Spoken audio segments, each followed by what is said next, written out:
always, is so excited to have Professor Ko-Yin Sung, who's going to, or Song, I will ask her on the pronunciation, but who's going to present to us on Chinese DLI.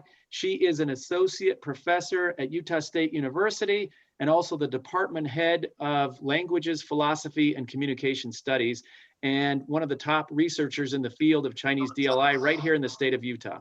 So pleasure to welcome Professor Song, and we'll turn the time over to her. And maybe you can help us to pronounce your name correctly. I apologize for butchering it. Thanks so much. Thank you, Greg, for introducing me. It's a pleasure to meet with you guys. There's a lot of information that I want to present to you. My name is Ko-Yin Song. So last name Song sounds like S-O-N-G, but it's spelled S-U-N-G because I'm from Taiwan. It's a different spelling system. Ko-Yin is actually a name from Bible, Mark Gospel. Ma Ke Fu Yin, Ko-Yin. Yeah. All right, so let's start. So I want to talk to you a little bit about my home country, Taiwan, because it's a place that you can consider for your children, like for the future. Maybe China is not where they're gonna go. Maybe it's Taiwan, we don't know. Taiwan is another place that speaks Mandarin Chinese. So I want to introduce you Taiwan. Have you been to Taiwan, anybody? Yeah, right. Yeah, surely. So have you tasted the famous bubble tea? So this is what we love, what foreigners love too. Bubble tea, 珍珠奶茶, and pineapple cakes, maybe. Yeah, so those are some things, some snacks that's really good in Taiwan. So where's Taiwan? Taiwan is about really close, 100 miles east of China, across the Taiwan Strait. If you look at the map on the corner, right-hand corner, you will see the orange dot, small dot, that's the Taiwan. It's a small island. So from north to south, it's about like 5 or 6 hours of drive. And we call ourselves sweet potatoes because Taiwan looks like a sweet potato shape. Okay, so Taiwan was an island. It was colonized by the Dutch in the 17th century. And then later it was taken by Japanese for 50 years. So my grandparents' generation, they spoke Japanese. Their education was in Japanese. And after that, there was a Chinese Civil War, okay, in the 1945 or for a few years. And guess who won the war? The Communist Party. So they get to keep China, right, until now. And the nationalist government run by the KMT party lost the war. So they fled to Taiwan and ruled Taiwan as a single party state, okay, for a long time. And until 1996, there was a reform and the first direct presidential election. So just like US, every 4 years, we have a presidential election. Okay, so it's really, we don't have any government official from China. We rule our own island. So Taiwan is the country to Taiwanese people. Okay, so Taiwan-China relations. Here's the Taiwan flag, and here's the China flag. So Taiwan has been governed independently from China since 1949, but China always claimed Taiwan as part of their territory. So it's really controversial. If you talk to a Chinese person, they will say, yeah, Taiwan is part of us. You are from China, not from Taiwan. We often would be corrected by Chinese people if we say we are from Taiwan. So China has deployed missiles along the Taiwan Strait for many years. Since I was a child, I was so afraid when I hear news like, oh, they're gonna attack us, you know. So it's been like 3 generations. My mom, me, now my kids, you know, here in China, gonna attack Taiwan. And so this has been going on for many, many years. And now it has intensified because of the US-China situation. It's intensifying, right? So Washington does not officially recognize Taiwan as a country, but it has been selling billions of dollars worth of arms to help Taiwan defend ourselves in case something bad happens. That's the relations. The relations is really tense. So I want to change the topic to technology because it's also really important in Taiwan. There are many science parks. So it's a small island. Taiwan is a small island, but there are 3 major parks: North, Central, and South Taiwan, with hundreds of technology companies. So they bring billions of dollars to Taiwan. So since 2019, more than 38 billions of Taiwanese investment has moved back from China to Taiwan. So since the 1990s, a lot of companies from Taiwan moved to China for cheap labor. And now they are moving back because of the worsening tension between China and Taiwan. So it's actually a good opportunity for Taiwan right now. A lot of money and companies coming back. And you might wonder what happened to the east side of Taiwan. There's nothing there because there are only mountains. It's hard to build major cities on the other side of Taiwan. So all the major cities are on the west side, and the capital is Taipei, north. So more about technology. So Taiwan is famous for its advanced technology, especially semiconductors. So semiconductors are critical components that power just about any electronics. You can name it like computers, smartphones, self-driving car, Tesla. You know, Tesla works with Taiwan. AI technology, 5G networks, almost anything you can think of, okay, that has electronic, that has technology capabilities. So if you watch the news, like last month, I think, there was a global shortage of chips that forced several automakers to halt productions. And a lot of leaders, like leaders from Germany, from the US, from South Korea, they all sent messages to Taiwan officials to ask for help because there's a shortage of semiconductors. If you look at the pie charts, you can see Taiwan owns about 63%, that's last year, 60% of foundry market share of semiconductors.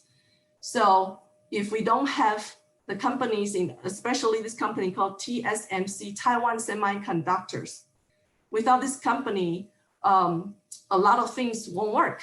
There won't be Tesla running on the road. There won't be smartphones that you can use. So we really rely on the semiconductors, really rely on Taiwan's production.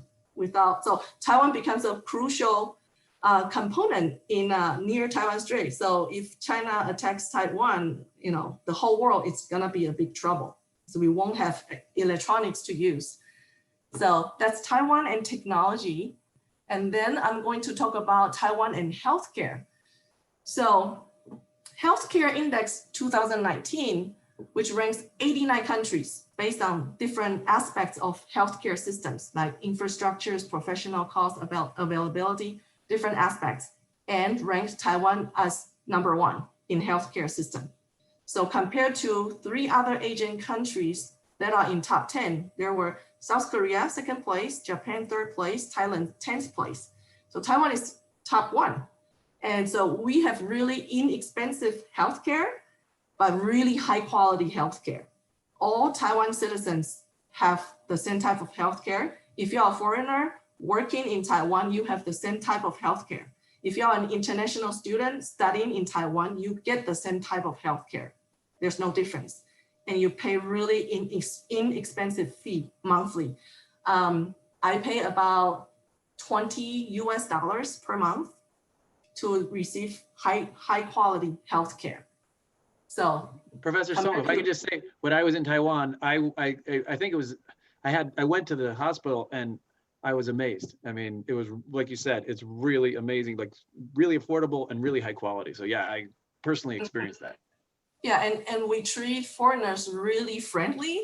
So the doctors will try, like, I go with my husband is American. So when we visited a hospital, they would try to talk in English with him, even though their English is not super good, but they know the difficult terms in, you know, the medical terms, so they are able to talk to him. So we are really friendly to foreigners, and we have really good health care. So you don't need to worry about your health when you work there. And we got scholarship opportunities for foreigners. So yearly, I get updated information from Taiwanese embassy. They would like professors to tell their students what scholarship opportunities they can get. So there's basically 2 types. One is called the Taiwan Scholarship. And they offer students who want to get a degree from Taiwan, like they waive the tuition and fees. They also give you a monthly stipend to live there for free. The other one is a short-term scholarship if you want to learn the language. So you can stay there for 2, 3, 6, 9, or 12 months, and you also get a stipend. Okay, so those two types of regular scholarship you can get yearly. And here is the link. And Greg, you can share the PowerPoint with all of the parents if you like. I was just going to say that we'll post the PowerPoint after, so if people want to download and view more detail, we'll be able to do that because we got a lot of material here. It's awesome. Thanks. Yeah, so we got a lot. And then Greg, you didn't have this slide, so I'm gonna give you the updated file. So I just added this morning. So Mo Caixi Haley is actually a YouTuber. She's got like millions of subscriptions from the world. She's from Utah, and she's a return missionary from Taiwan. I don't know if Greg, if you've seen her videos, she's got hundreds of videos. Yeah, I think I have. This is great. Yeah, it's a good connection. We should get her to come and talk to our group here. Haley from Utah. Yeah. I think she went to NYU and she missed Taiwan so much, she went back to Taiwan. She actually got her work visa from the government. She's able to stay in Taiwan with her husband now as residents. So in her video, she's got several categories. She has life in the US, life in Taiwan. So Taiwanese people are also very curious about the US life. So she compared the 7-Elevens in Taiwan versus 7-Elevens in the US. So in Taiwan, in a 7-Eleven, there's a lot of things you could do. You could pay an electricity bill in Taiwan. You can print out your homework in a 7-Eleven, right? You can receive packages at 7-Eleven. So there are so many things you could do in a 7-Eleven in Taiwan. And it's like every other block, you have a 7-Eleven in Taiwan.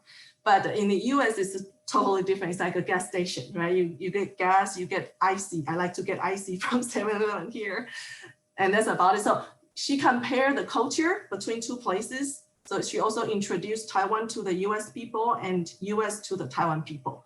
So she's really a good resource for us in Utah. And she's from Utah. Okay, so any questions so far? That's the first section it's about Taiwan. Anyone has any questions? Again, if you have questions, you can type them right into the chat, or you can just turn on your mic and talk. We're a small enough group. But if we don't, we'll keep moving on. Just let us know. You can type right in or raise a hand or speak right up. Okay. So next one, I'm gonna talk about the Chinese language.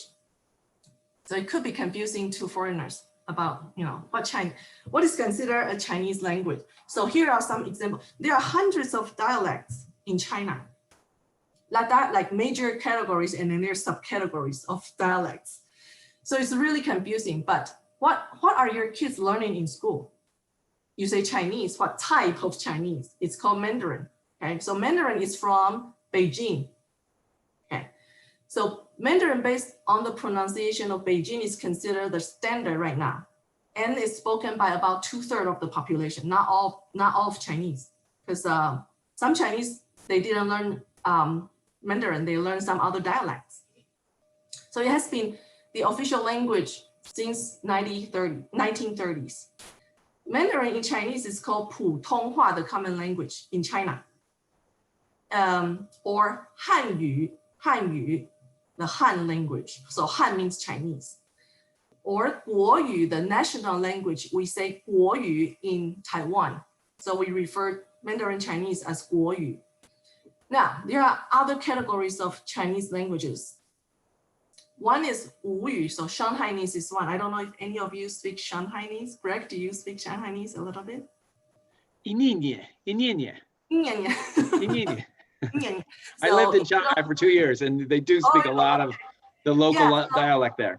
Yeah, so if you work in China, you might pick up different dialects, right? Or it's necessary to pick up some dialects so you can go to a vendor and buy stuff. They speak only the local language, maybe, right? So Mandarin is just one of the many dialects in China. And the third one, you're probably very familiar with, Cantonese, right? 你好 instead of 你好, right? So it's spoken in Hong Kong and Guangdong. The fourth one, 闽南语, so it's spoken in southern Fujian and Taiwan. So since it's spoken by millions of people, we have different variations. Even within Taiwan, I'm from southern Taiwan. The Taiwanese, the Min I speak is a little bit different from people an hour away from me. So I went to Tainan. So I'm from Kaohsiung. I went to Tainan an hour away to go to middle school. And my classmates there, they had different, they use different vocabulary words that I'm not familiar with in Taiwanese, in Min. So you could see like how different it could be, you know, just in one single category of dialect, it could have many, many variations, okay? And then the fifth one is spoken by a lot of people, 客家话. 客家话 is an ethnic group called 客家人. And then 湘语 from Hunan province. So if you are interested in knowing more about the dialects in China, you can go to this link. Okay. Any questions about this slide? I'm gonna move on to written Chinese. So obviously Chinese is not an alphabetic language. We already know that. So there are a lot of characters that you have to learn. Do you know how many characters you need to learn to be able to read newspapers? Anyone wanna guess? Guessing 5,000? Yes, about 5,000. Actually, 2,000 to 3,000 would, yeah, you would be functional in the society, but yeah, 5,000 would be better. Yeah, so 3,000 to 5,000, you can read Chinese newspaper. So each character represents a meaningful syllable of the spoken language, and it has no relation to the sound of a word. So it's challenging for us, right? For you guys, not for you guys, English speakers, to be able to pronounce a character by looking at it, because you can't spell it, right? There's no way to spell it. You have to remember how to pronounce it, okay? So because of that, so Chinese kids in school, they need to learn phonetic system before they learn Chinese characters. So there are two different systems. One is called Hanyu Pinyin. That's what our DLI program uses. The other one is called 注音 bopomorpho. So if you look at this chart, you can see those are the Hanyu Pinyin, and those symbols that look like Chinese characters, simple Chinese characters, that's called 注音. It's used in Taiwan. So you might wonder why there are two different kinds. So 注音 is actually has a longer history. It used to be used in China before the nationalists fled to Taiwan. So when they fled to Taiwan, they brought to Taiwan the 注音 system, okay? But in China, the Communist Party had a script reform in 1956. So they changed 注音 into 汉语拼音, okay? Make it look like alphabet letters, right? Okay, so that's why we have two different systems. And next time, I think there's somebody in chat.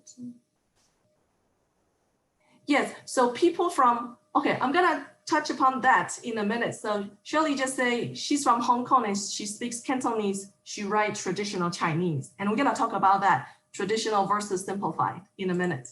Thank you. So I'm based on the information in this book. This is a very interesting book. If you would like to read, you should get one. Learn to Write Chinese Characters by Bai Shihua. So in this book, I talk about like the earliest Chinese characters you could find in the world. It's from oracle bone characters. If you know basic Chinese, you can like identify, right? Some like this one looks like the sun, 日.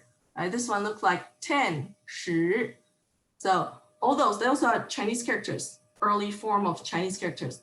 And they are on turtle shells or shoulder blades from oxen. And then the modern Chinese characters have different versions, traditional versus simplified.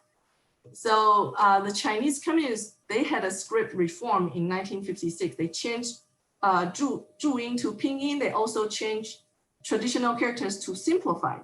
So in the past, there's no traditional or there's just one type, just Chinese characters, but they simplified it and make simplified characters after that.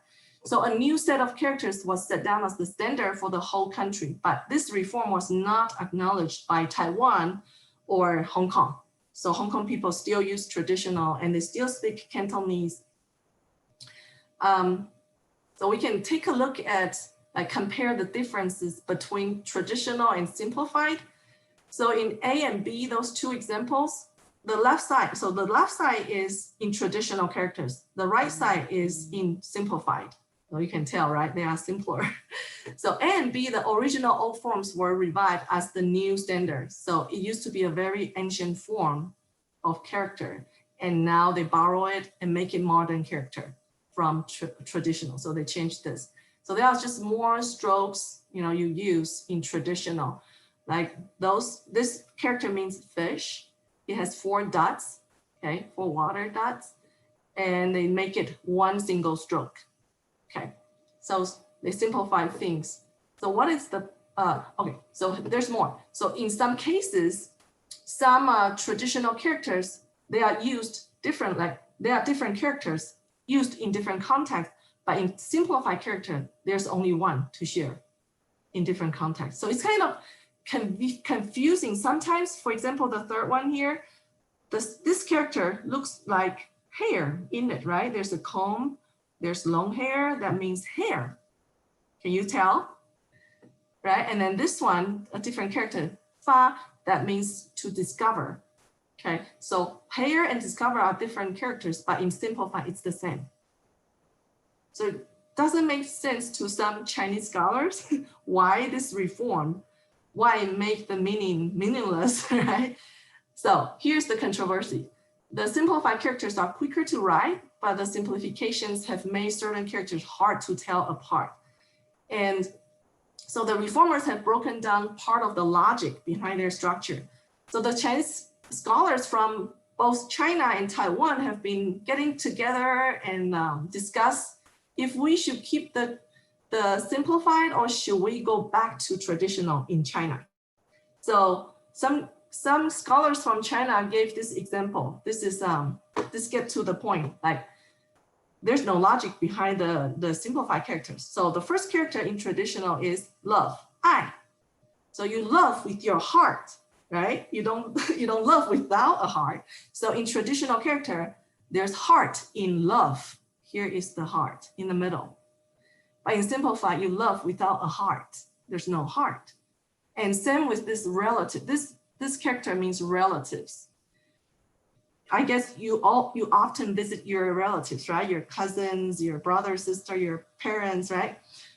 So there's to meet in relatives, but in simplified, there's no meet. So the scholar argued, how can you love without a heart?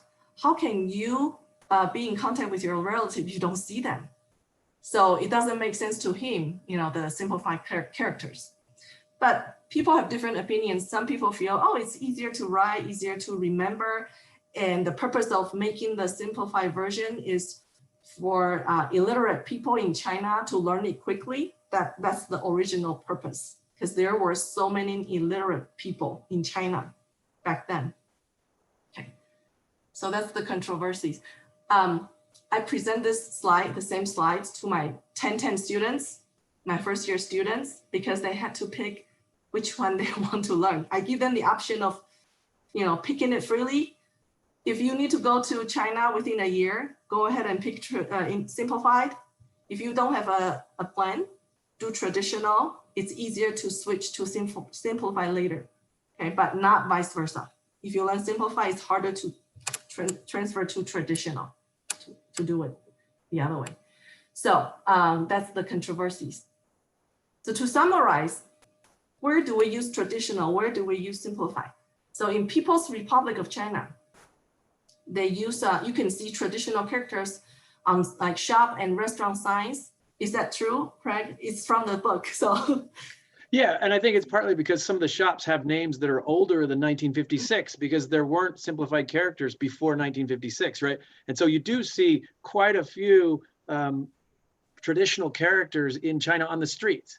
It's true, but on media or in books, it would all be simplified. Yeah. Yeah. So textbooks, media, simplified, or newspapers, right? And Taiwan and Hong Kong, traditional. Singapore, they are kind of changing, right? It was more traditional, now it's more simplified. If you want to be a Chinese historian later, you have to use traditional, because you will only see tradition. You will need to analyze old documents.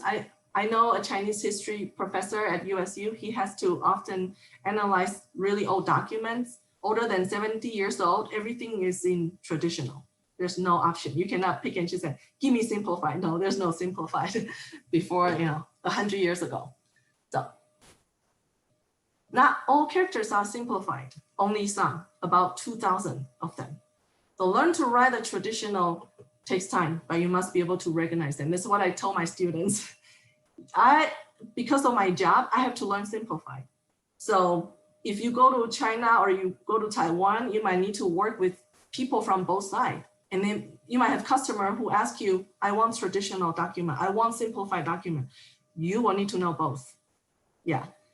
So that's just the reality. We got two different kinds and we need to know both to function. Maybe one thing to add, Japan, I went to Japan before I went to China, and they use more like traditional. And I think that's probably true in Korea too, because they don't. So if you go to those places, then traditional is also very useful. You want to know how to read it, what it means. And the other thing is it's more beautiful, the traditional. And so like people like to have their sign for a store, or if they're doing calligraphy, they would do traditional because it looks more elegant maybe. The simplified is more functional, but not as beautiful. That's a good point. Thank you. So do we have any other questions about the language, the written language? No? Yes. You said that the scholars are looking at possibly returning to in China, returning to the traditional characters. What's the possibility of that happening? Oh, I've been hearing it for more than 10 years and nothing is happening. So we don't know. Yeah. I know younger people, younger generation in China, they like to keep it simplified because that's what they learn in school. But the older generation, they learn traditional characters and they don't mind changing it back. So we don't know. Is there a reason why? Oh, go ahead. I was wondering if there's a reason why the American DLI programs use simplified rather than traditional. Is that because it's kind of sponsored with the Chinese government, or? Yeah, it depends on what is needed at your job. But you don't know when you are learning it, right? When you are a student, you don't know what's going to be required for your job. So like for my job, I had to learn simplify so I can offer both to my students. So it's safer to say, just learn both, be able to recognize both. If I can just give an opinion, for me, like a lot of times students get a choice, and I feel like Chinese is so hard and so overwhelming that I just need the simplified. And I know there's some logic to, if you learn the traditional, it will help you later because it's hard to go back and learn it. But I just feel like we have to simplify it so that we can get to a literate level, because it's really hard. And students in America don't study like they do in China. And with our limited time, I feel like, God, that's all we can do. Even though aspirationally, it would be better if we could do the traditional. But I feel like for me, if I get the choice, or for my kids, I say, just try to learn simplified well. And if you have more time, then we can do more. But even to get literate in simplified is such a challenge for Americans. Yeah, so I've seen a lot of students every year.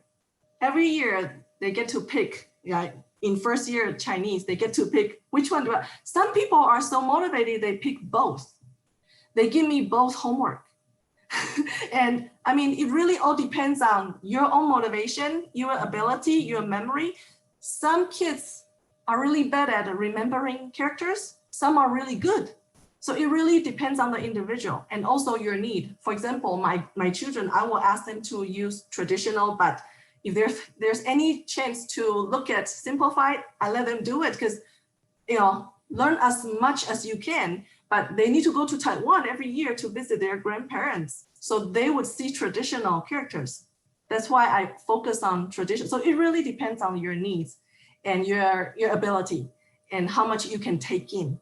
So yeah, I have a lot of students, like what Greg said, they just pick simplified because there's so many strokes in traditional, they just don't like it. But I got some that love traditional. So we got different types of students every year. And some are so motivated, they just learn both. Any other questions? Okay, so I'm gonna move on to Chinese literacy skills. And just like what Greg mentioned, it takes a lot of time to learn just one version of characters, right? So there are some ways we can, like, techniques we can use to learn them faster and better. And I want to stress, I know American students like to focus on communication, like oral skills, but they don't focus as much on literacy skills. But your literacy skills gonna help your oral skills. They affect each other. So they're all really important. Okay, so let's talk about what you can do to try to learn Chinese characters. The first one is called the chunking method. So what is chunking? When people tell you a phone number, do you remember them like 1 digit by 1 digit, like 10 digits, so you need to remember all 10, or do you put them in 3 chunks? You put them in 3 chunks, right? So that is chunking skill that you use to remember phone numbers. We apply the chunking skill to characters. So visual chunking. So decompose a character into chunks to reduce the complexity of character forms and present small units for encoding chunking. So the character kwai is chopsticks. So you can see on top, it's a bamboo radical. At the bottom, there are 2 more components. So we can actually cut chopsticks, this character, into 3 components. So instead of remembering how many strokes does it have, 1, 2, 3, 4, 5, 6, 7, also so many strokes, right? Instead of remembering each single stroke in chopsticks, you can remember it as 3 different chunks. So there's approximately 560 chunks in Chinese, and only about 100 of them are found in 80% of characters. So as long as you can remember those 100 chunks, you should be able to easily remember 80% of the characters, right? Instead of remembering each single stroke in a character. So on average, a character has 10 strokes, but almost all characters can be decomposed into 5 or fewer chunks. So this is a more effective way to learn characters. So one suggestion to parents is to play chunking puzzle games with your children. So you will need to know basic Chinese, and you can go to this link here to find chunking information. So what you do is go to that link, you type in a character, and the page will show you what chunks the character has. It will break it down for you. And then you can print out the character, you can cut them into chunks. So this is my daughter doing chunking activity in the morning. I can play it real quick. 小，还有呢？ So she's looking for the chunks to make characters.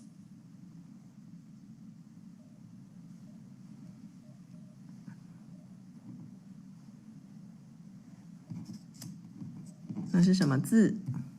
吹。吹。 So you've taken the characters and cut them up, is that right, Yeah. Professor Sung? And then she has to Yes. reassemble the parts in. Yes. I see. So she needs to put them together, and then you can quiz your child. What does it mean? What's the pronunciation?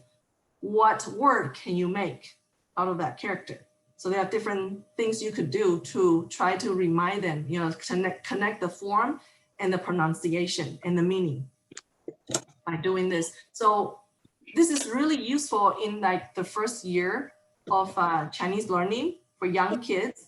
And after a while, like I think with my oldest daughter, Breaking up the back of things though. about after a year, Okay. she said that she's got that idea. She knows about chunking. She doesn't need to do it anymore. It's like she knows the different chunks. So I quiz her, do you understand what this means, what that means? She knows. So I feel this is really useful in the first year of learning the chunking concept. Any questions about chunking? Can we, Sagan, can you maybe mute your mic just so that we can hear clear? If that's Oh, okay. I'm sorry. No problem at all. No worries at all. If there are any questions on chunking or on breaking up characters or how learning characters, this is a big topic. Yes. Yes, I would like to ask a little bit more about the chunking. Do you ask them what the radical means, or do you ask them what the whole word mean after they forming the word? Both. Both? Okay. Yeah. So it depends on their weaknesses. If you know they don't know much about radicals, then focus on that. Or you can focus on all of them if they are ready. You feel like this is just a review. You can ask them all of the information, the pronunciation, the radical, you know, the meaning of the word, of the character. Mm-hmm. Yeah, I think that Mandarin Matrix actually has those on the worksheets. Mm-hmm. However, it is not really illustrated well for the teachers to use it and teach it. So that's something that I think that is very important, that the curriculum incorporated, but at the same time is the kids just do the worksheets, but they're not really understanding the radical concept.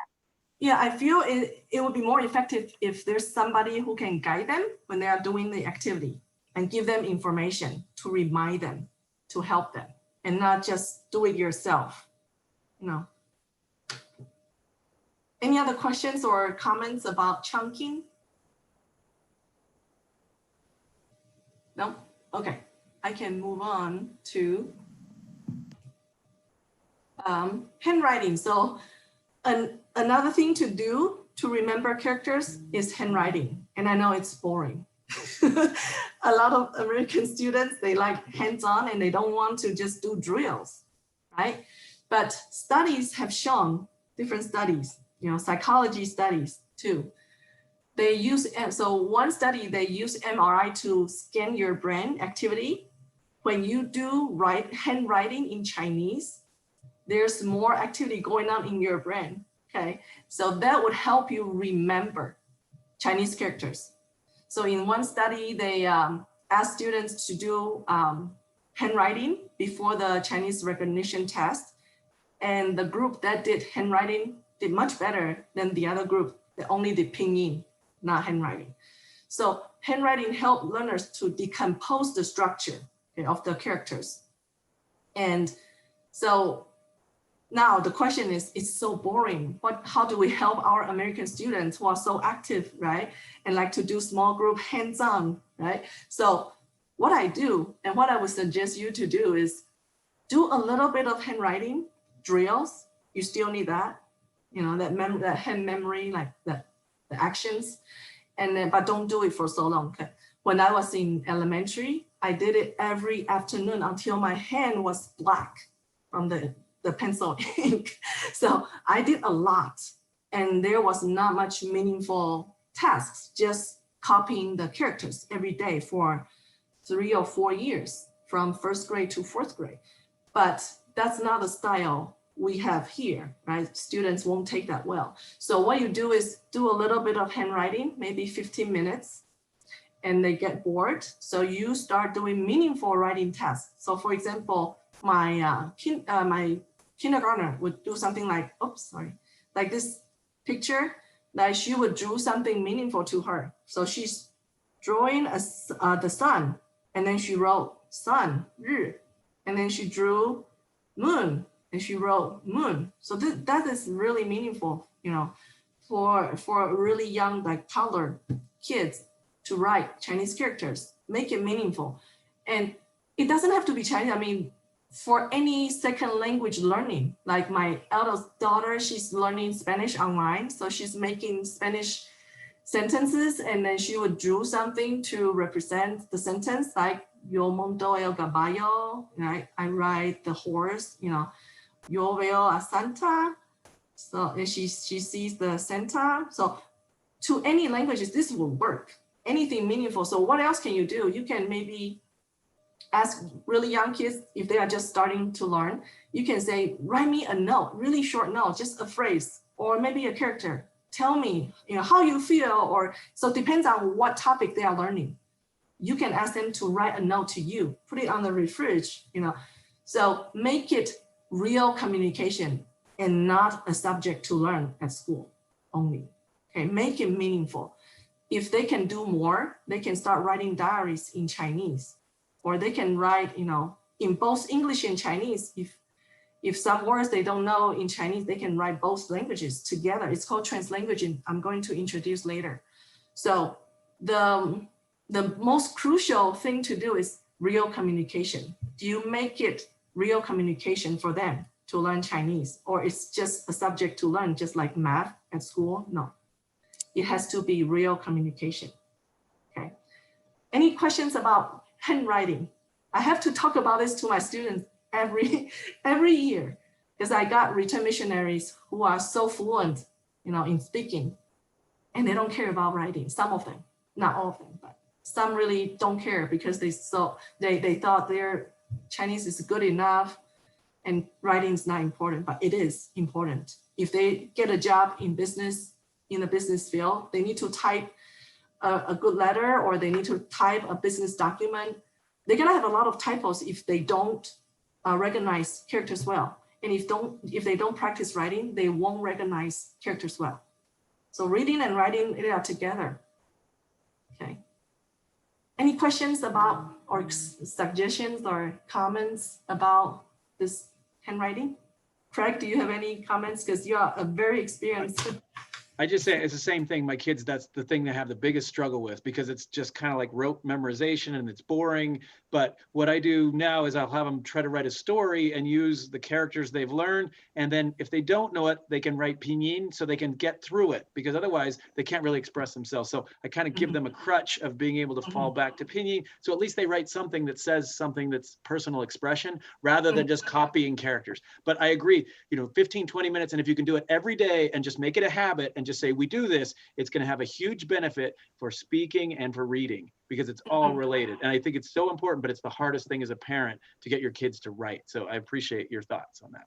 Yeah, and also sometimes, if you ask them to do it, like make it a routine, after a few months, there might be a short period of time they are so tired of it, then you have to change the strategy. You have to think of something fun for them to, maybe do a game instead. So don't give up.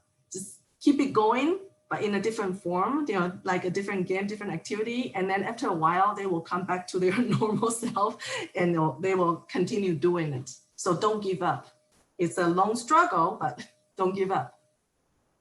Okay, so that's the reference list. Okay, now we are going into the next topic, the Chinese DLI programs.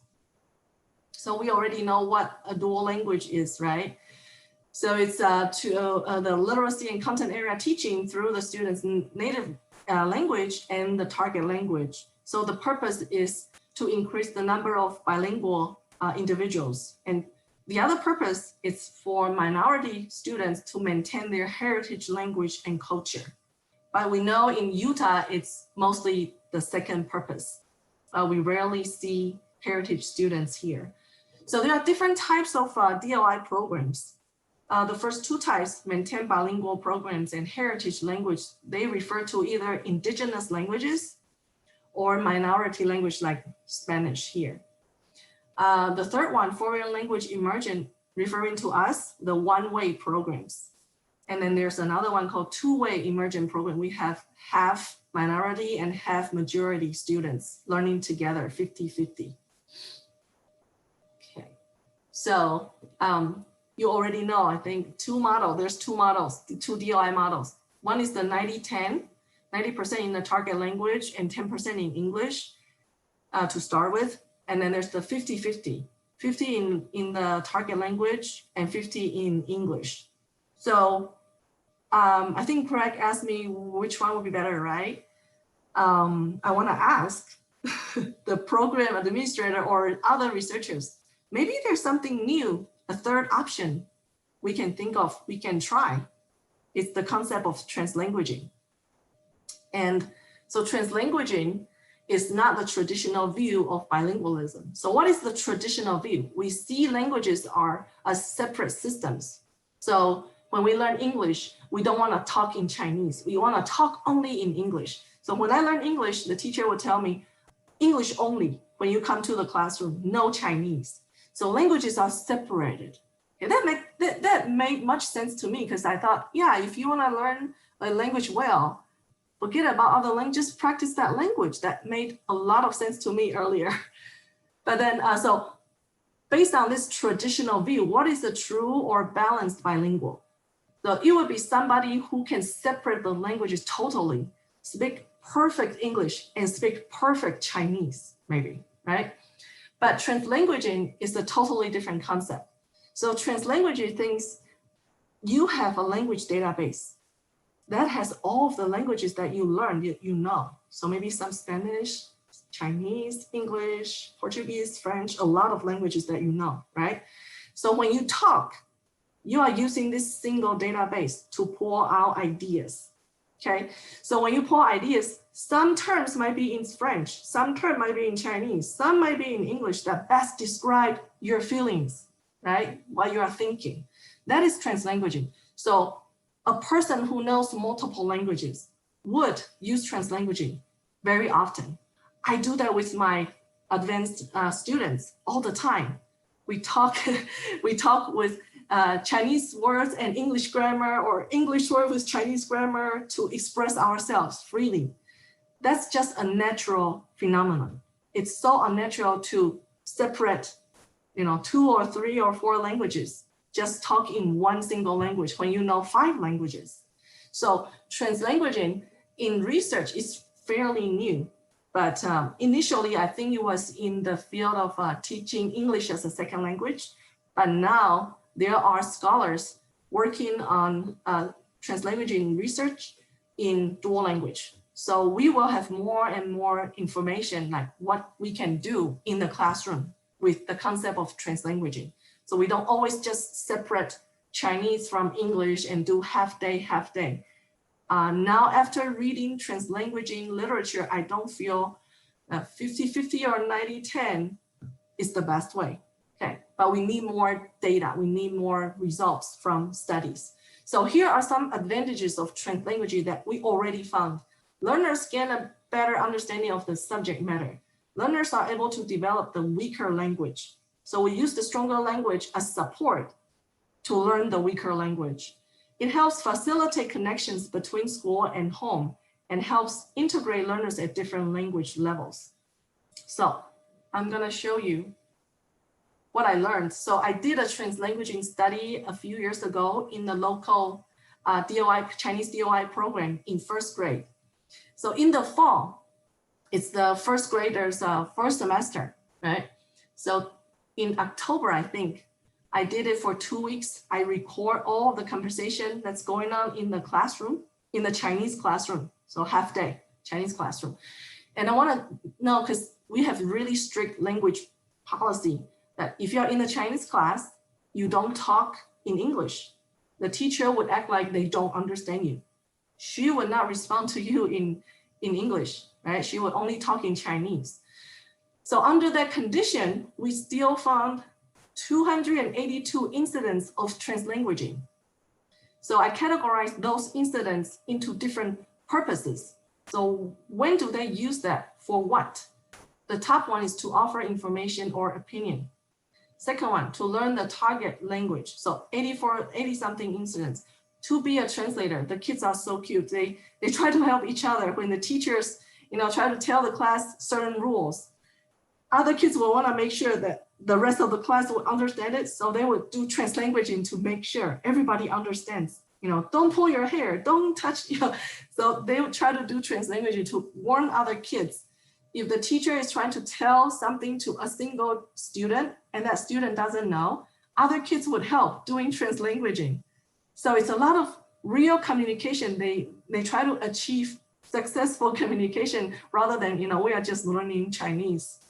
Yeah, so there's so many hundreds of incidents to prove to you, you can't avoid translanguaging when you are learning a language. You are adding a new language to your database. So how can you just forget about the rest of the language in your database and only use the new one? And so sometimes it's negative when you have a strict policy. Like there's a heritage speaker in the class and she tried to tell something in Chinese, she couldn't. So she was saying it in English, but she didn't want the teacher to know. When the teacher said, what did you say? She just say something else in Chinese to satisfy the teacher. Oh, I said, I say something in Chinese, but that's not what she actually was saying. She was saying something else in English that she didn't know how to do it in Chinese. So she didn't get to learn how do you say it in Chinese? She just tried to avoid saying it, okay, in Chinese because she didn't know. So translanguaging, there's a really young scholar. He just got out of school. He did his dissertation on translanguaging in a dual language program, I think in New York. And so he demonstrated what translanguaging can do in a dual language. So first one is the teacher tells all the students, when you write a composition, you can write in all languages you know. So you can write, so it's a Chinese program, so you can write in Chinese characters, in English, in Pinyin, okay? So if you don't know how to write something in Chinese, you can write in Pinyin or English. That's not a problem. Don't need to try to avoid, saying things in your language. So what they found is by doing this, they will learn a lot of information from the students that would help them teach them better later. So they learn what Chinese words they already know. So they already know like father, mother, what words they knew how to say using Pinyin, but didn't know how to write, okay? And what Chinese words they still needed to learn. So by doing this translanguaging composition, they get a lot of information from the student. They can better prepare their materials, their future materials to teach them. In another incident, the teacher was teaching grammar. And so they were teaching, I was born in America. So this is correct English, but in Chinese, the grammar is different. It's I in America was born. 我在美国出生. So it's not in the right order in Chinese, right? Compared to English. So the teacher was doing a cross-linguistic connections. So this way, by listing both Chinese and English, the students, it's really apparent to them what's the difference in grammar, okay? How do I place the verb, the subject, and the place, the location correctly in Chinese, and don't use English grammar, okay, in a Chinese sentence. So translanguaging sometimes could be a strategy to teach students. We don't want to just blindly like asking students, oh, just keep doing translanguaging, that's how we learn. No, we want to know where and how to use translanguaging as a skill, as a teaching skill to help students. And we need more data. We need more research about translanguaging. I think, yeah, so that's translanguaging. Do you have any questions about or comments about translanguaging? I know we're getting close on time, but for me, I'm interested. I had never heard this concept, and I've always tried to avoid it because they talk about Chinglish and your brain's all mixed up. My student keeps saying, oh, that's Chinglish. I say, no, that's not so negative. It's called translanguaging, and that's good. It seems like translanguaging would work better as the students as they get older, because they have more. When they learn science in Chinese, I feel like one teacher in my book mentioned it's so hard to explain a really abstract concept, like in 5th grade science. She took an hour to explain, and she still got students who don't understand. So maybe translanguaging is the way. We need more research. I love the new concepts coming out that challenge our preconceptions, because sometimes we think we know how to do it and then we find out we were wrong. So this is exciting, and I'd be interested to see how it goes. Yeah. Yeah, so in the 80s, like when I learned, I was a Spanish major. I learned Spanish using audiolingual method, basically going to a language lab, listening to native speakers speaking, like a conversation in Spanish, and then I just imitate whatever they say, word by word. And that was the way. And now it's changed. So I feel translanguaging could be the next one, next method. Okay, so let's move on. So DLI studies. So there's a lot of DLI studies, but a lot of them are in Spanish or French. There are some in Chinese, but not enough. But I just want to give a summary of the positive results the research found. So I highlighted the text in red. So students in DLI outperform their non-dual language peers, right? In math or in English arts, they become fluent bilinguals when they exit the program. And if they are language minority students, they were more likely to close the gap with English speakers compared to their minority peers. So DLI, in short, it's a promising bilingual education model. And I think that's why, they attract you to put your kids in there, right? So now, they are Can not I just without interrupt quickly, Mhm. Professor Song? Just one thing. There's a question in the chat.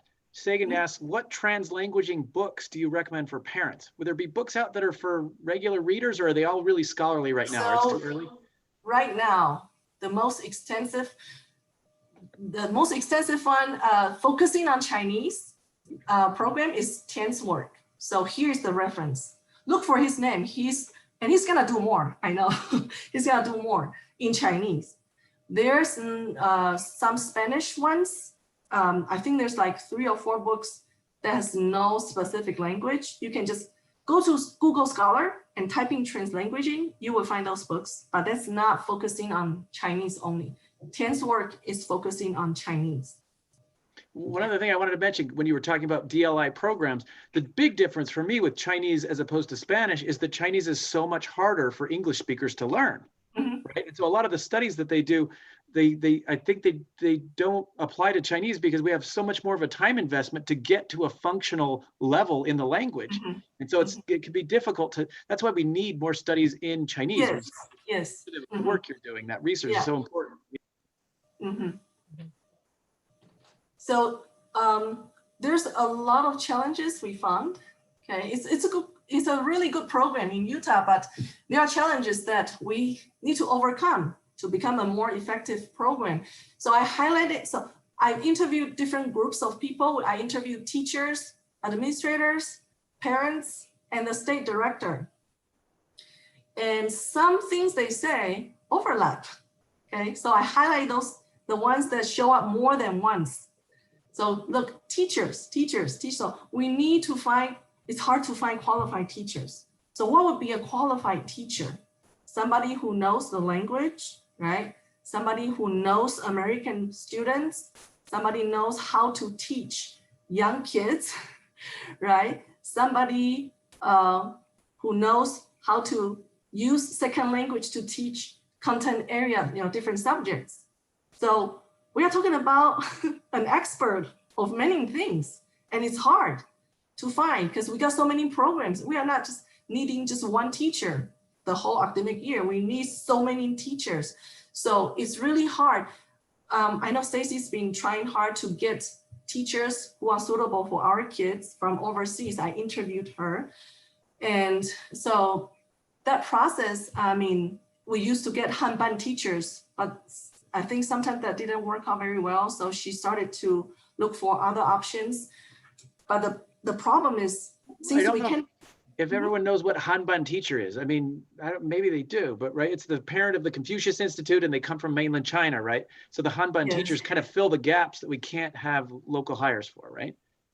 Yes, so Hanban teacher, they are paid by the Chinese government. They are able to be here for 2 or 3 years on a visa, but they cannot stay longer than that. So that's the problem. So they come with cultural barriers, a lot of them, not all of them. If it's the first time they are in the Western world, they have some culture shock, right, at first. But then they got, we train them to be more acculturated, right? To get to know American student, the learning style and all that. But then after 2 or 3 years, they need to leave. So we got them trained, but then they need to leave. So this is a constant problem. Like we train teachers here and they leave, and we train new teachers, they leave. But we don't have enough local teachers who can teach dual language. So it's a problem. It's been a problem, not just in our state, in other states as well. When I was the dual language teacher, the school actually waited until after the school started, maybe for 3 weeks.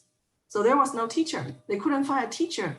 And I just happened to move to North Carolina. And then I got a job because I have the background in bilingual education. I had an early childhood teaching certification from Taiwan. So they wanted somebody who knows how to teach young kids and know the language, know second language teaching. Otherwise, they wouldn't hire anybody. But we can't afford to do that here.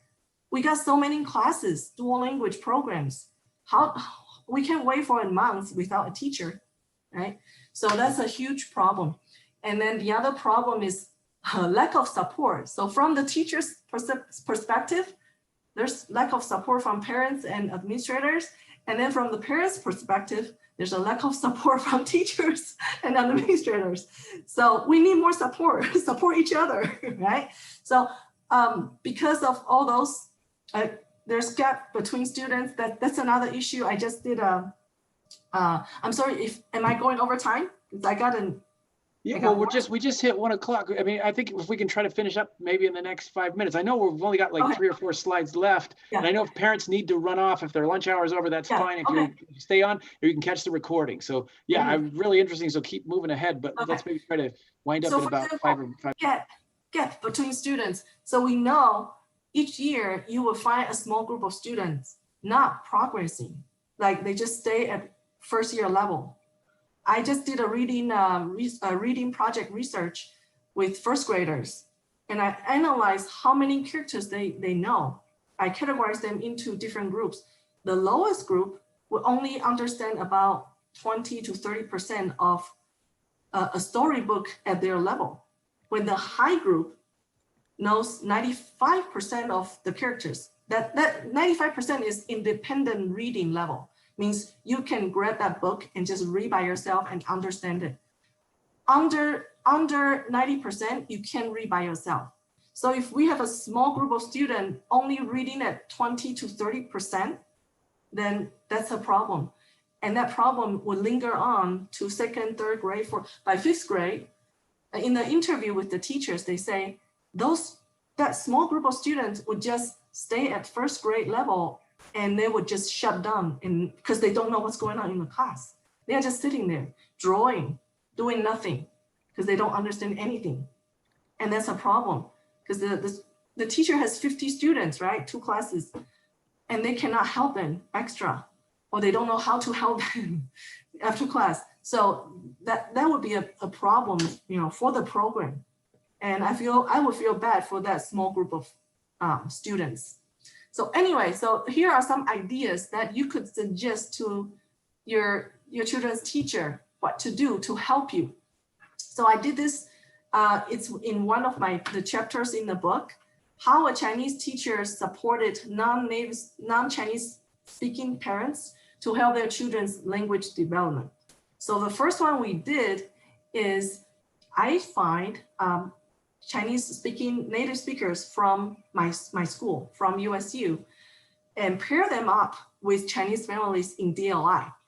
So like on the weekend, they can visit the family and they can help the kids and they can talk. So to create real communication purpose, right? So it's not just a subject reading and writing and doing your homework. No, it's about, oh, the Chinese friend is coming. What are you gonna tell them today? So you can even set a topic and try to review words. What are you gonna say to them today? So the Chinese English language friend program is really successful. The people who were in the program think it's really helpful, 100% helpful. The teacher also did weekly test reviews. Like, it's not just like, read this page or do that exercise. It's about like how parents can help students review. So there are instructions for parents. So teacher, you will need to ask your teachers, can you tell me how I can help my students review for this week's test or quiz or whatever? So it's in the test review, and the teacher's blog talk about like what events we have, what Chinese events we're gonna have. And the weekly newsletter talk about, what subjects we're gonna learn this week or next week, what characters we're gonna focus on.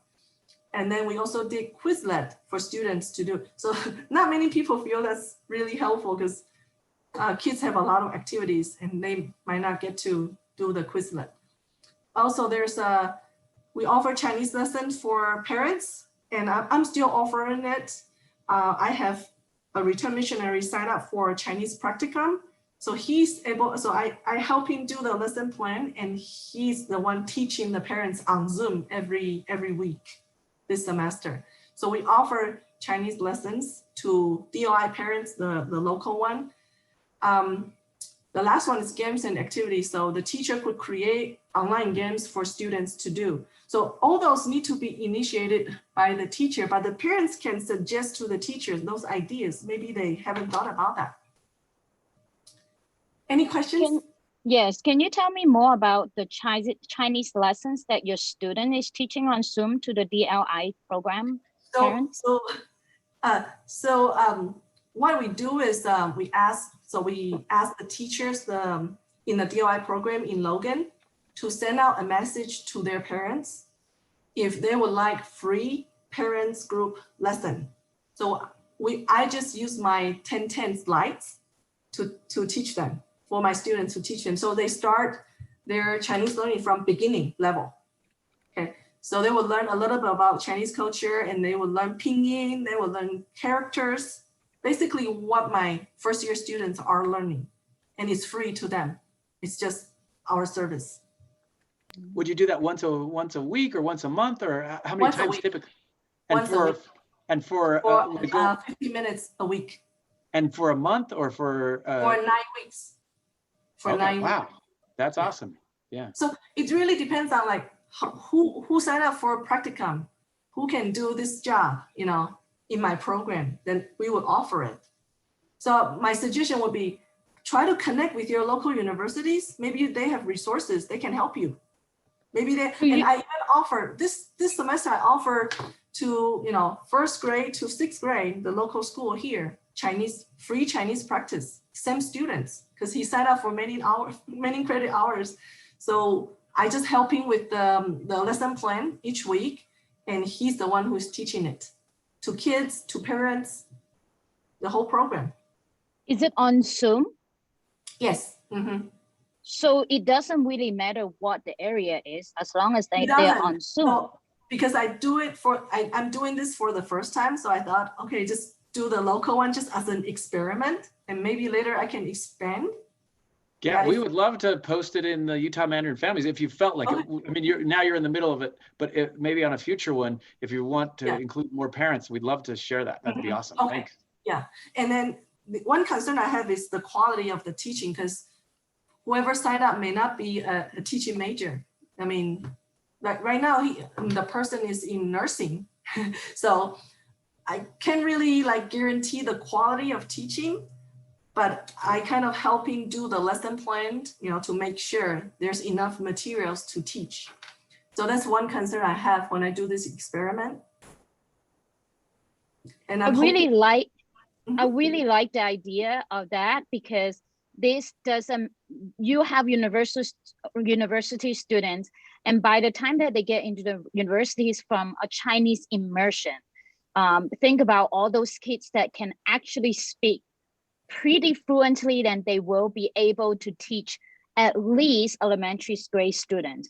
And that will be a good connection between both of them to benefit each other. It's a win-win situation no matter what. Yes. So my plan next is maybe convince I got graduate students in a Master of Second Language Teaching program. Maybe next semester I can convince one of them to do some kind of practicum with dual language. So they would be like learning how to teach second language in classes, in graduate classes, and at the same time doing the practice with the dual language students. I think that will be better than having someone who has no teaching background to do the job. Yes, definitely. Yeah. Definitely. Yep. If you need any help, please let me know. I'm happy to help in any way I can. Yeah, so if I can expand, I would. I just feel I also need to watch the quality and not just definitely. Yeah. We've got one more question in the chat from Jean Xiang Yu. She says, are there resources for parents who already speak Mandarin semi-fluently? So she speaks Chinese with her parents, grew up in Japan, who wants to improve. So any sense for, say, an adult who wants to improve on their Chinese? So I think I have a slide. Let's see. There is a slide. Yeah, this slide. So, yeah. So connect with the Chinese programs in higher education. If you want to learn more, just audit a class. I have people, even senior people, who just want to start learning Chinese. because they are retired and they want to, you know, make sure their brain doesn't slow down. So they just come in and start learning. And it's fairly inexpensive just to audit a class. It's a good resource. I always have people coming in, you know, to audit or to sit in and listen to the class. I think that's a great resource. If you can go to your local university and find out what classes they have, or if you can go to their tutors and ask some questions, you know, that's one way to do it. So for parents, I would suggest study basic Chinese if you want to help your students with any skills, you know, doesn't have to be Chinese. If you want to help your parents, your children learn any skill, if you know that skill, you can help them along the way and not like, oh, I don't know if that's right or wrong or whatever they say or whatever they write, I don't know. So it's not just the teacher's job, it's also your job to help them. Okay. Right. Well, so many parents in Utah have multiple kids, so it kind of makes sense to invest. If you're going to have 3 or 4 or 5 kids go through the program, maybe it makes sense to dig in and learn something. And if you just don't have the time to do it, then you will have to have a budget to hire a tutor. I feel that's more effective than coming home and just let the kid do its own, you know, practice or whatever. I feel that's not as effective as having somebody who can support them at home. Okay. And then the other question is, so we talked about like having heritage speakers. I feel we need to have more heritage speakers to be in the program. We probably won't be able to find 50% of them in the program. It's impossible. But the problem in our state is we don't promote the program to heritage families. In the promotional materials found by researchers, it's all about globalization. It's not about maintaining your heritage language. Okay, we didn't get contacted and asked, do you want to be in part of the Chinese program because you are a Chinese speaker? No, but we actually, it will be good for you guys. We can help you. If I'm in the program, I can help you organize some activities. We can all go out together and hang out and speak in Chinese. So if you have more Chinese speakers, right, that's gonna help you, not just help themselves, but other speakers as well. So in our state, most of the families, like 70, I did a survey study of more than 500 people 4 years ago. And I found 74% of families had a household income above the state average. So the majority of them are really highly educated, and the demographic data of the parents in my study suggests a very high socioeconomic status compared to other studies. That means we are probably putting resources in rich areas mostly, and not the poor areas. And we need to help those poor families to learn as well. So we need to actively promote the program to first heritage families and put DLI programs in poor areas. That's what we are not doing right now. And by promoting the programs to heritage families, we are actually helping everybody in the program to learn the language. So I think I covered everything. So here you have this question, should we consider moving to 90-10 in the early grades? I feel that's not a crucial factor. I feel it's how you teach them, the teaching method, right? For example, the new concept of translanguaging. Is there enough peer interactions, or are we doing drills, right? So all the other factors may be more important than 90-10 or 50-50, I feel. Or maybe two-way is better. I was in a two-way program. I was teaching in a two-way program. I feel that would be better than just having 1 or 0 heritage learner in the program and everybody is, you know, English speaker. I have one teacher telling me she feel that the only heritage speaker, her Chinese was regressing, and she's talking with an English accent now in Chinese, so it's regressing. So she's like, oh no. So we want more models, language models, right? From heritage families. We need those models, not just the teacher. The teacher is themselves is not enough. We need more kids speaking in Chinese in the program. Yep. I think I covered. So this slide, I also talk about considering summer study abroad, if you have the budget, or online summer study abroad. I know a lot of, there's a lot of language school, private schools in California. They are doing online lessons. Some are free. I already sent a link to Greg, right? The free story time on the weekends. So all those are free resources. And some courses would cost some money, but they are still great resources if you have the budget. So all those, the goal is to make Chinese, learning Chinese like a communication goal. It's not about a subject. It's not a subject you learn, it's communication. So you want to make it as real communication for your kids. When the teacher, teach you online or in person, they chat with you, you have to answer, right? In a language they understand. So that's communication. So it's not about, testing or drills. It's about communication. So make tasks communication for them. Okay, I mean, I really appreciate it. I think it's a great note to end on, because here we've had real communication with you. Appreciate you being here in person and walking us through so much information. I think the parents, we've all benefited. There's so much we have to learn. The ideas, I mean, what sticks with me is the idea of trying to work harder on reaching out to the heritage families, including them, and trying to bring them into the program, the value they are. And, even as a state, working to get more connections with Taiwan, with China, with Singapore, and bring more businesses here. I think that will happen. Virtuous cycle as the kids, our first year students or seniors in high school, as they start to go out into the world and connect, then maybe it will bring more things back. And I think the only way to really turn this in the right direction is to get those ties, the human ties with China and with all, Chinese speaking communities stronger, like Professor Song said. So it's not about learning Chinese, but it's about using Chinese to do things with other people, about communication. So really appreciate that we could end on that note. And thanks to the parents who were here. And so we're going to we'll make the recording available through the Facebook group, and we'll also have it on the website. And the PowerPoint we'll get from Professor Song. There was a parent who asked about contacting you. I mean, your email is available on the Utah State website. So maybe people could find that if that's a good way to connect. But I think people are interested to follow up. And I also need to contact you guys because I got more research to do and I need your help.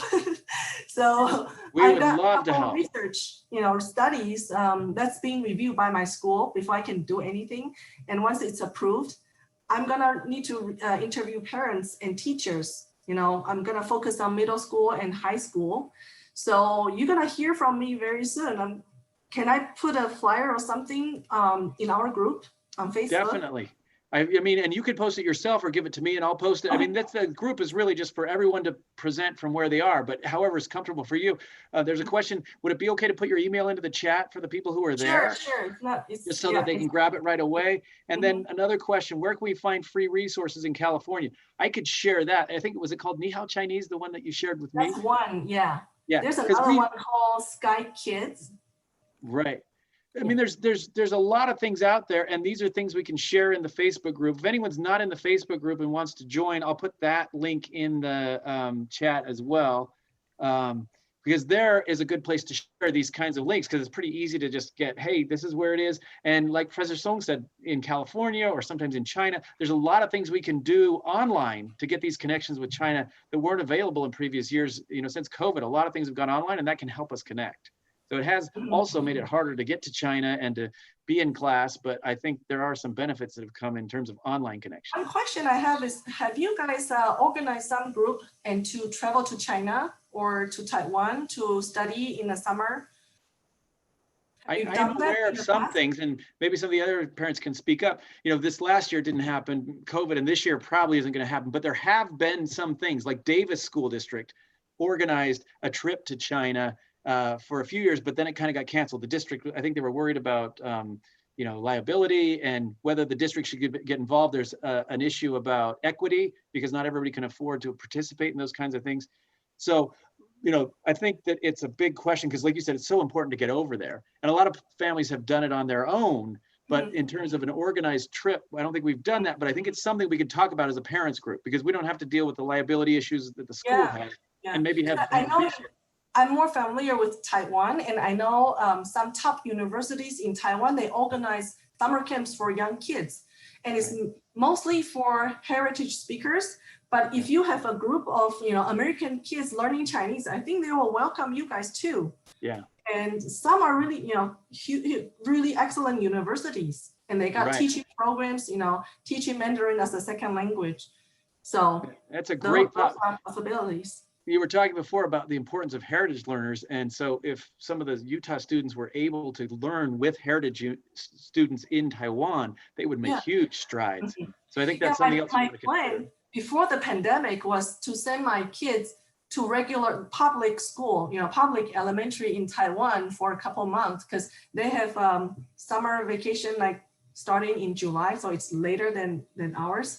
So if I can go like late May, they have a month of Taiwan experience in public school, but the pandemic just ruined everything. So there's a lot of flexibility with Taiwan, and a lot of students that are here in America, and the parents want the kids to learn Chinese. And so that's a great angle to take in terms of trying to think about how we can get our kids in and learning. The goal is to live there, to experience that place, to talk in their language, to eat the food there, it's not fake. Nothing is fake. Everything should be real. It's real communication. It's not just for studying. Yeah. No, that's a great tip about school getting out early here, and maybe being able to jump over there and get a little bit of time in school and just try it. Yeah. Meet the kids there. Yeah. Start talking with them. Yeah. I mean, that's part of what this group is about, is try to find those resources and share links and get ideas going. And then when someone has a good experience, they can kind of share it, because we have such a big group of students here in Utah. And I mean, if we start to find things, I think there's real demand for better ways to study, so that's great. More connections. Yeah. Okay, well, we'll go ahead and wrap this up. And thanks so much, Professor Song. It's so good to connect with you personally, and all the things that you've taught us today have just been, a great resource. We'll get the PowerPoint. I hope it's helpful, because I don't know how much you guys already know. So I hope it's somewhat helpful to you guys. Yeah, I think it's awesome. I'm seeing things in the chat, and then, for the parents who weren't here, I think it's a start, and then we can maybe roll with this connection and this resource and find ways to help each other. I think the parents here are really willing to help on research or any ways that we can help you and build those connections further. So, and also in the fall, if there's any practicum students wanting to teach, maybe we can expand it and offer all of you, the same kind of Zoom practice. Right. I mean, the universities are huge resources. So, and I think we could do more to take advantage of that. And so Professor Song can be a bridge maybe that way too. And then, in terms of the Facebook group there, that's a good place where we can connect. Professor Song's in the group, so you can find her there in the group as well. And maybe we'll have posts and we'll be able to see each other that way and just build. We're just starting to, find the resources and figure out how we can use them to the best, in the best way. We've got, let's see, Jinqing said, I would be interested in teaching beginner level Chinese for some parents as well. That's great to know. I'm going to make a note of that, and we'll get back in touch, because I think within our parent group that we need to get more parent teaching going on. I mean, it builds connections, and it's also really useful to just be able to say 5 phrases in Chinese to your kids, just to kind of make the home a little bit more of an environment where it's kind of fun and where the parents are part of the language. So.